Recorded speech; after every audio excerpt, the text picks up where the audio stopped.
иш-чаранын катышуучулары, урматтуу алыстан атартып келген министрлер кабинетинин төрагасы Акылбек Үсөнбекович, облусубуздун губернатору Абсатар Токтогулович, урматтуу кадырман аксы элим, мына азыр Акылбек Үсөнбекович абдан мазмундуу сөз сүйлөдү.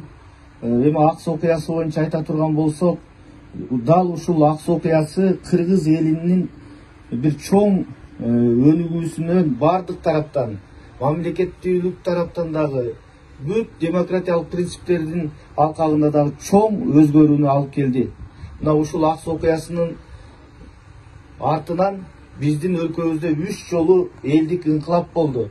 Себеп деген ушул Аксы окуясы ошондой элдик бийликти орнотууга, адилетсиздик менен күрөшүүгө, кыландык, үй бүлөлүк башкарууга каршы туруунун үлгүсүн көрсөтүп, дем күч берди кыргыз элине. Ошонун натыйжасында бүгүнкүдөй элдик бийлик орногуп турат. Албетте бул өтө чоң кайгы, өтө чоң арман. Эми ошол учурда адилетсиз бийликке ошол биздин депутатыбыз Азимбек Бекназаровдун негизсиз адилетсиз камалышына нааразыланган эл ушул бийлик менен күрөшүү үчүн ушул жерге келип, мына 6 азаматыбыз окко учуп, ажал таап, жүздөгөн биздин